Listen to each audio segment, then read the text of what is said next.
9 choses que tu devras éliminer de ta vie en silence en 2025. Chaque nouvelle année est l'occasion de tourner la page, de revoir ce que nous portons et de décider ce que nous voulons garder. Mais 2025 pourrait être différent. Plutôt que de chercher à accumuler de nouvelles résolutions, pourquoi ne pas choisir de simplifier, d'éliminer silencieusement ce qui pèse sur notre esprit et notre cœur? Le stoïcisme, avec sa sagesse intemporelle, nous rappelle que le véritable changement ne vient pas de ce que nous ajoutons, mais de ce que nous enlevons. Sénèque a dit « Celui qui simplifie sa vie libère son âme ». Vous avez peut-être ressenti ce poids invisible ces dernières années, une fatigue persistante, des pensées encombrantes ou des liens qui semblent plus épuisants qu'épanouissants. Nous portons souvent ces fardeaux sans les remettre en question, croyant qu'ils font partie de la vie.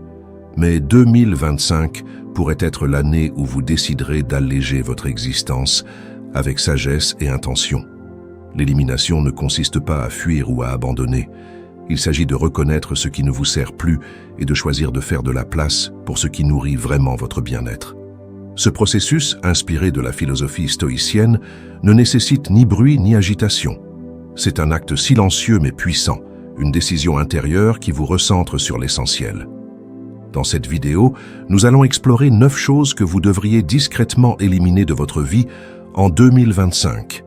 Ces principes, loin d'être des résolutions passagères, sont les fondements d'une transformation durable. Ils vous inviteront à regarder votre vie avec lucidité, à identifier ce qui vous retient et à avancer avec plus de clarté et de légèreté. Restez avec nous jusqu'au bout, car ces 9 principes stoïciens ne sont pas des conseils anodins. Ce sont des outils pour redéfinir votre chemin. Si ce message résonne en vous, laissez un like pour soutenir cette réflexion. Abonnez-vous à notre chaîne et activez la cloche pour recevoir des contenus inspirants tout au long de cette nouvelle année. Partagez cette vidéo avec d'autres personnes qui, comme vous, souhaitent faire de 2025 une année de renouveau et laissez un commentaire pour partager vos réflexions ou vos expériences. 2025 est une occasion unique de se transformer. Ensemble, découvrons comment éliminer en silence ce qui ne vous fait plus vibrer et construire une vie alignée sur vos aspirations profondes. Commençons par la première chose. Libérez-vous des relations non réciproques. Les relations unilatérales, dans lesquelles vous donnez sans jamais recevoir en retour, comptent parmi les fardeaux les plus lourds à porter. Elles drainent votre énergie, sapent votre estime de soi et vous laissent souvent un sentiment de vide. Le stoïcisme nous rappelle que toute relation doit être un échange mutuel de respect et de gentillesse. Sénèque a dit « Choisissez des compagnons qui vous élèvent et non qui vous consument ». Je me souviens d'une relation que j'ai entretenue pendant des années, par habitude ou par peur de blesser quelqu'un. Chaque fois que je m'efforçais de soutenir cette personne, je recevais en retour des critiques voilées ou une indifférence glaciale. Ce n'est que lorsque j'ai eu le courage de prendre du recul que j'ai réalisé à quel point cette relation m'empêchait d'avancer. Se libérer de ces relations est un acte de respect de soi. Il ne nécessite pas de confrontation dramatique, mais une décision intérieure de ne plus consacrer votre énergie à des relations qui ne vous nourrissent pas. En 2025, faites le choix d'investir votre temps et votre attention dans des relations réciproques, où le soutien est mutuel et l'échange authentique. Un exercice pratique consiste à dresser une liste des personnes qui font partie de votre vie et à évaluer si ces relations vous élèvent ou vous épuisent. Pour ceux qui se trouvent dans cette dernière catégorie, envisagez de prendre progressivement vos distances, en silence et en toute sérénité. Ce faisant, vous réalisez que vous n'avez pas à supporter des relations déséquilibrées simplement parce qu'elles existent depuis longtemps. Vous vous autorisez à choisir des relations qui enrichissent votre vie et vous permettent d'évoluer. Marc Aurèle a dit « Entourez-vous de ceux qui partagent votre quête de vérité et de sérénité ». Ces mots nous rappellent que la qualité de vos relations influence directement la qualité de votre vie. En vous libérant des relations non réciproques, vous créez un espace où des liens authentiques peuvent se développer. Vous reprenez le contrôle de votre énergie et vous avancez avec plus de clarté. Faire ce choix, c'est construire une base solide pour une vie alignée et épanouie. C'est une invitation à commencer 2025 avec des relations qui vous portent, plutôt que celles qui vous pèsent. Passons maintenant à la deuxième chose. Dites adieu aux engagements inutiles. Combien de fois avez-vous accepté une invitation, un projet ou une responsabilité par obligation en sachant que cela ne vous apporterait rien de positif? Ces engagements inutiles s'accumulent et deviennent des sources de stress et de frustration. Le stoïcisme nous enseigne qu'il est essentiel de préserver le temps, car c'est notre ressource la plus précieuse. Épictète disait « Ne gaspille pas ton temps, c'est la seule richesse que tu ne peux pas récupérer ». Je me souviens d'une période où mon agenda débordait d'activités que je n'avais pas vraiment choisies. Ces engagements, bien qu'insignifiants individuellement, représentaient un poids écrasant lorsqu'ils étaient mis bout à bout. Ce n'est que lorsque j'ai appris à dire non que j'ai retrouvé mon équilibre. En 2025, apprenez à valoriser votre temps. Dire adieu aux engagements inutiles ne signifie pas être égoïste, mais reconnaître que chaque minute est une occasion de vivre pleinement sa vie. Éliminez avec tact les responsabilités qui ne vous apportent ni joie ni épanouissement. Un exercice pratique consiste à réexaminer vos engagements actuels et à vous demander « Cet engagement sert-il mes valeurs et mes priorités ?» Si ce n'est pas le cas, réfléchissez à la meilleure façon de vous en détacher respectueusement. Lorsque vous libérez votre emploi du temps de ces fardeaux inutiles, vous découvrez l'espace nécessaire pour cultiver ce qui vous apporte vraiment du sens. Il peut s'agir de consacrer du temps à vos passions, à vos proches, ou simplement à vous reconnecter avec vous-même. Sénèque a dit « Celui qui connaît la valeur de son temps ne le gaspille pas en futilité ». Ces mots nous rappellent que chaque instant gagné est un pas vers une vie plus épanouie. En disant adieu aux engagements inutiles, vous ouvrez la porte à des expériences qui vous nourrissent vraiment. Vous créez un rythme de vie en harmonie avec vos besoins et vos aspirations. Faire ce choix en début d'année, c'est poser les bases d'un équilibre durable. C'est une déclaration d'intention de vivre 2025 avec intention et sérénité. Abordons maintenant la troisième chose. Renoncez aux habitudes qui vous freinent. Les habitudes, ces choses que nous répétons presque mécaniquement, façonnent notre vie quotidienne. Mais certaines d'entre elles, bien qu'apparemment inoffensives, peuvent devenir des obstacles à notre bien-être et à notre progrès. Le stoïcisme nous rappelle que la liberté réside dans la discipline et le choix conscient de nos actions. Comme l'a dit Marc Aurèle, « Sois exigeant envers toi-même, car c'est dans l'effort que réside la liberté. » Je me souviens d'une habitude que je considérais comme un simple plaisir. Passer des heures devant des écrans sans but précis. Ce temps perdu en distraction aurait pu être investi dans quelque chose de plus enrichissant. En décidant de réduire cette habitude, j'ai retrouvé une clarté et une énergie que je croyais perdues. En 2025, identifiez les habitudes qui ne vous servent plus et remplacez-les par des routines qui soutiennent vos objectifs. Ce changement ne doit pas être radical, mais progressif et aligné sur vos priorités. Un exercice pratique consiste à noter 3 habitudes que vous aimeriez abandonner et à penser à une alternative positive pour chacune d'entre elles. Engagez-vous à remplacer une habitude par une nouvelle chaque mois, de manière cohérente. Changer ces habitudes demande de la patience, mais chaque petit progrès est une victoire en soi. Vous apprendrez à savourer le processus et à célébrer chaque étape vers une version plus alignée de vous-même. Sénèque a dit « Celui qui maîtrise ses habitudes maîtrise sa vie ». Ces mots nous rappellent qu'un changement durable commence par de petites actions répétées chaque jour. En abandonnant les habitudes qui vous freinent, vous reprenez le contrôle de votre vie. Vous transformez les gestes automatiques en actions conscientes, et chaque jour devient une opportunité de croissance. Entamer ce processus dès maintenant, c'est transformer vos habitudes pour qu'elles vous servent, et non pour qu'elles vous limitent. C'est s'engager à vivre une année plus alignée et plus épanouissante. Explorons maintenant la 4e chose.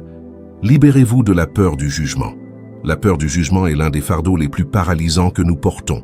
Elle nous pousse à nous conformer, à cacher nos vérités et à vivre selon les attentes des autres. Mais le stoïcisme nous rappelle que ce que les autres pensent de nous ne devrait jamais définir notre valeur. Épictète a dit « Ce n'est pas ce que les autres disent qui te dérange, mais ce que tu choisis de penser d'eux. » Je me souviens d'une époque où chacune de mes décisions semblait guidée par une seule question. Que vont-ils penser ? Cette peur omniprésente me maintenait dans une cage invisible. Le jour où j'ai choisi de lâcher prise et de vivre selon mes propres valeurs plutôt que selon les attentes des autres, j'ai ressenti une liberté que je n'avais jamais connue. Se libérer de la peur du jugement signifie comprendre que les opinions des autres ne sont que le reflet de leurs propres expériences et croyances, et non une vérité absolue à votre sujet. Ce détachement demande de l'entraînement, mais il ouvre la voie à une vie plus authentique et plus alignée. Un exercice pratique consiste à identifier une situation récente dans laquelle vous avez agi différemment de ce que vous vouliez par peur d'être jugé. Posez-vous la question suivante. Qu'aurais-je fait si cette peur n'existait pas? Essayez ensuite d'entreprendre une petite action alignée sur votre véritable désir. En vous libérant de cette peur, vous découvrirez que ce que les autres pensent de vous est souvent bien moins important que ce que vous croyez. Vous vous rendrez également compte que leurs jugements ne sont que passagers et qu'ils ne définissent en rien votre valeur intrinsèque. Marc Aurèle a dit « La paix intérieure commence lorsque vous cessez de rechercher l'approbation des autres ». Ces mots nous rappellent que notre bonheur ne doit jamais dépendre d'un regard extérieur. En vous détachant du jugement des autres, vous récupérez une énergie précieuse. Vous avancez avec confiance et apprenez à vivre selon vos propres termes, sans vous laisser influencer par les perceptions extérieures. Se libérer de cette peur, c'est retrouver le pouvoir de vivre pleinement sa vie. C'est une invitation à faire de 2025 une année d'audace et de sérénité. Passons maintenant à la 5e chose. Éliminer le besoin de contrôler l'incontrôlable. L'une des sources majeures de stress dans nos vies est notre désir de contrôler ce qui échappe à notre pouvoir. Nous voulons que les événements se déroulent comme prévu, que les autres agissent selon nos attentes et que la vie suive un chemin linéaire. Mais le stoïcisme nous enseigne que la paix réside dans l'acceptation de ce que nous ne pouvons pas changer. Sénèque disait « Ce qui doit arriver arrivera, que tu le veuilles ou non. Alors accepte-le avec sérénité. » Je me souviens avoir essayé de contrôler chaque détail d'un projet professionnel. Chaque imprévu devenait une source d'angoisse. Ce n'est que lorsque j'ai décidé de me concentrer uniquement sur ce qui dépendait de moi que j'ai pu avancer sereinement. Les choses que je ne pouvais pas contrôler ont cessé de me dominer. Éliminer le besoin de tout contrôler, c'est apprendre à faire la différence entre ce qui est entre vos mains et ce qui ne l'est pas. Cela demande de l'entraînement, mais c'est une compétence qui transforme radicalement la façon dont vous faites face aux défis de la vie. Un exercice pratique consiste à tracer 2 colonnes sur une feuille de papier, l'une pour ce que vous pouvez contrôler, l'autre pour ce que vous ne pouvez pas contrôler. Concentrez-vous uniquement sur la première colonne et laissez la seconde à la vie. Concentre-toi uniquement sur la première colonne et laisse la seconde à la vie. Lorsque vous lâchez prise sur ce que vous ne pouvez pas contrôler, vous ressentez une nouvelle légèreté. Vous cessez de gaspiller de l'énergie à lutter contre l'inévitable et vous commencez à canaliser vos efforts vers ce qui compte vraiment. Épictète a dit « La vraie liberté commence lorsque vous acceptez que certaines choses soient au-delà de votre pouvoir. » Ces mots nous rappellent que l'acceptation est une force et non une résignation. En éliminant le besoin de contrôler l'incontrôlable, vous allégez votre esprit et libérez une énergie précieuse pour ce qui compte vraiment. Vous apprenez à aller de l'avant calmement, même au milieu de l'incertitude. Faire ce choix, c'est choisir la paix plutôt que l'anxiété. C'est une leçon essentielle pour vivre 2025 avec sérénité et confiance. Abordons maintenant la 6e chose. Dites adieu aux excuses qui vous empêchent d'avancer. Les excuses, bien qu'apparemment innocentes, sont souvent des obstacles déguisés. Elles nous permettent de justifier l'inaction, de nous cacher derrière des limites imaginaires et de repousser nos aspirations. Le stoïcisme nous enseigne que nous sommes responsables de nos choix et que les excuses ne sont qu'une forme de peur. Sénèque disait « Celui qui veut vraiment trouve un moyen. Celui qui ne veut pas trouve une excuse. » Je me souviens d'un moment où j'avais constamment des excuses pour ne pas entreprendre un projet qui me tenait à cœur. Je n'ai pas le temps, je n'ai pas les compétences, ce n'est pas le bon moment. Mais un jour, j'ai réalisé que ces excuses n'étaient que des manifestations de mes peurs. En les abandonnant, j'ai ouvert la voie à un nouveau chapitre de ma vie. Dire adieu aux excuses, c'est accepter d'être le seul maître de son destin. Cela demande du courage, car c'est assumer pleinement la responsabilité de ses choix, de ses réussites et de ses échecs.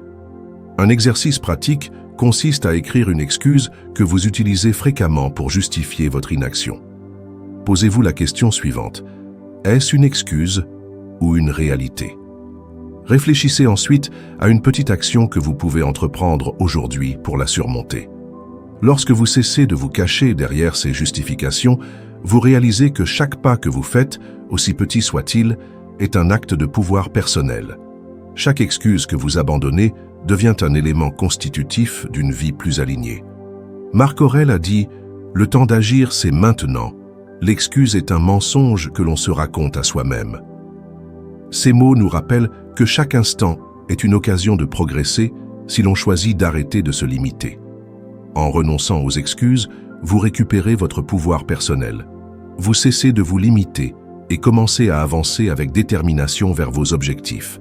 Faire ce choix, c'est s'engager dans l'action et laisser la peur derrière soi. C'est une promesse de transformation pour 2025. Explorons maintenant la 7e chose. Libérez-vous de la comparaison avec les autres. Comparer sa vie, ses succès ou ses échecs à ceux des autres est une source inépuisable de souffrance. La comparaison nous enferme dans une compétition imaginaire où nous mesurons notre valeur selon des critères extérieurs, souvent irréalistes. Le stoïcisme nous enseigne que chacun doit suivre son propre chemin en fonction de ses valeurs et de ses aspirations. Épictète disait « Ne t'inquiète pas d'être meilleur que les autres, mais d'être meilleur que toi-même. » Je me souviens d'une époque où je passais des heures à scruter les réussites des autres sur les réseaux sociaux, me demandant pourquoi ma vie semblait si ordinaire en comparaison. Chaque image, chaque réussite affichée devenait un rappel cruel de mes propres insécurités. Mais un jour, j'ai décidé de me détourner de ces comparaisons inutiles et de me concentrer sur mes propres progrès, petits mais significatifs. Se libérer de la comparaison, c'est comprendre que chaque vie suit un rythme unique. Ce que vous voyez chez les autres n'est qu'une façade, souvent embellie, et ne reflète en rien leur véritable réalité. En cessant de vous comparer, vous gagnez une énergie précieuse pour vous concentrer sur ce qui compte vraiment, votre propre évolution. Un exercice pratique consiste à identifier une situation récente dans laquelle vous vous êtes comparé à quelqu'un d'autre. Posez-vous la question, cette comparaison m'aide-t-elle à progresser ou me nuit-elle? Ensuite, fixez-vous un objectif personnel, sans rapport avec ce que font les autres, pour avancer à votre rythme. Vous découvrirez que la véritable satisfaction vient de l'intérieur et non de l'extérieur. Chaque pas que vous faites pour vous-même devient une victoire sincère, sans comparaison. Marc Aurèle disait « Ne perds pas ton temps à regarder les autres, concentre-toi sur ta propre lumière. » Ces mots rappellent que votre chemin est unique et ne doit jamais être éclipsé par celui des autres. En se libérant de la comparaison, on retrouve une forme de liberté intérieure. Vous cessez de vous évaluer en fonction de normes extérieures et vous commencez à vivre pleinement pour vous-même. Passons maintenant à la 8e chose. Éliminez la peur de l'échec. La peur de l'échec est une barrière invisible qui nous empêche d'agir, d'essayer et de grandir. Elle nous paralyse, nous poussant à choisir la sécurité de l'inaction plutôt que le risque de l'aventure. Le stoïcisme nous enseigne que l'échec fait partie intégrante du chemin vers la sagesse. Sénèque disait « Celui qui n'a jamais échoué n'a jamais essayé ». Je me souviens d'un projet que je remettais à plus tard depuis des années, de peur de ne pas être à la hauteur. Chaque tentative ratée dans le passé revenait hanter mon esprit, renforçant cette peur irrationnelle de l'échec. Mais un jour, j'ai réalisé que chaque échec était porteur d'une leçon, d'une chance de s'améliorer et de recommencer avec plus de clarté. Éliminer la peur de l'échec, c'est accepter que les erreurs sont un élément normal et nécessaire de l'apprentissage. Cela signifie comprendre que l'échec n'est pas une fin, mais un passage, un guide qui vous montre ce qui fonctionne et ce qui doit être corrigé. Un exercice pratique consiste à se remémorer un échec passé qui vous a marqué, identifier ce que vous en avez appris et comment il a contribué à votre progrès. Faites de cette expérience une source de fierté plutôt que de regret. En choisissant de considérer l'échec comme une opportunité, vous transformez une expérience douloureuse en une leçon précieuse. Vous commencez à avancer avec plus de confiance, sachant que chaque étape, même incertaine, vous rapproche de vos objectifs. Marc Aurèle a dit « Ce n'est pas l'échec qui vous détruit, mais la peur de l'affronter ». Ces mots nous rappellent que l'échec, lorsqu'il est accepté, devient un tremplin plutôt qu'un obstacle. En éliminant la peur de l'échec, vous ouvrez la porte à de nouvelles opportunités. On cesse de se limiter et on commence à vivre avec audace et curiosité. Faire la paix avec l'échec, c'est choisir de grandir. C'est une déclaration de courage face aux défis de la vie. Terminons avec la 9e chose. Débarrassez-vous de l'illusion d'un contrôle absolu. Nous vivons souvent avec l'illusion de pouvoir tout contrôler, nos résultats, nos relations, voire les circonstances extérieures. Mais cette quête du contrôle absolu ne mène qu'à la frustration et à la désillusion. Le stoïcisme nous enseigne que la véritable sagesse réside dans la maîtrise de soi et non dans la maîtrise du monde. Comme le disait Sénèque, acceptez ce que vous ne pouvez pas changer et changez ce que vous ne pouvez pas accepter. Je me souviens d'une époque où j'essayais désespérément de contrôler chaque détail d'un projet. L'imprévu devenait une source d'angoisse, et tout écart par rapport à mon plan initial ressemblait à une catastrophe. Mais en lâchant prise, en acceptant que certaines choses échappent à mon contrôle, j'ai trouvé une sérénité que je n'avais jamais connue auparavant. Se défaire de l'illusion du contrôle, c'est reconnaître que nous ne pouvons pas tout prévoir ni tout diriger. C'est une invitation à concentrer notre énergie sur ce qui dépend vraiment de nous et à accueillir avec sérénité ce qui échappe à notre contrôle. Un exercice pratique consiste à écrire 3 situations récentes dans lesquelles vous avez ressenti le besoin de tout contrôler. Posez-vous la question suivante. Mon intervention aurait-elle vraiment fait une différence? Ensuite, engagez-vous à renoncer à des situations similaires à l'avenir. Vous vous rendrez compte que lâcher prise ne signifie pas abandonner ses responsabilités, mais choisir judicieusement ses combats. Cette approche vous permet de vivre avec plus de légèreté et de confiance. Épictète a dit « La paix vient quand on cesse d'essayer de contrôler l'incontrôlable ». Ces mots nous rappellent que la sérénité réside dans l'acceptation et non dans la domination. En abandonnant l'illusion du contrôle absolu, on découvre la liberté intérieure. On cesse de lutter contre l'inévitable et on commence à vivre avec une confiance renouvelée dans le cours naturel des choses. Lâcher prise, c'est embrasser la sagesse, c'est apprendre à avancer avec fluidité, sans résistance inutile, vers une vie plus paisible et plus équilibrée. Nous vivons souvent avec un poids invisible, une accumulation de pensées, de relations et d'habitudes qui nous éloignent de notre essence. Ce voyage à travers ces 9 choses à éliminer n'était pas une simple liste, mais une invitation à une réflexion profonde et transformatrice. Sénèque a dit « Celui qui simplifie sa vie trouve une richesse inestimable dans la sérénité ». Ces principes stoïciens ne sont pas des règles rigides, mais des outils qui vous aident à vous reconnecter à l'essentiel. Ils vous rappellent que la vie ne se mesure pas à ce que vous possédez ou à ce que vous contrôlez, mais à la qualité de votre paix intérieure. En éliminant ce qui vous retient, vous créez un espace où vos valeurs, vos aspirations et votre authenticité peuvent s'exprimer pleinement. Prenez un moment pour visualiser ce que votre vie pourrait devenir si vous mettiez ces enseignements en pratique. Moins de stress, moins de peur et surtout plus de clarté et de joie. Ce processus n'est pas une perte, mais une renaissance. Chaque chose que vous choisissez de laisser derrière vous est une déclaration de votre engagement en faveur d'une vie plus alignée et plus épanouie. Si cette exploration vous a inspiré, laissez un like pour soutenir cette réflexion. Abonnez-vous à notre chaîne et activez la cloche pour ne manquer aucun des contenus inspirants à venir. Partagez cette vidéo avec d'autres personnes qui, comme vous, cherchent à transformer leur vie. Et laissez un commentaire pour partager vos réflexions ou vos expériences. Vos mots peuvent éclairer le chemin de quelqu'un d'autre. Éliminer en silence, c'est choisir la liberté. C'est un acte de courage et de sagesse, une décision consciente de vivre pleinement en harmonie avec soi-même. Faites de 2025 une année de renouveau, non pas en accumulant plus, mais en revenant à ce qui compte vraiment.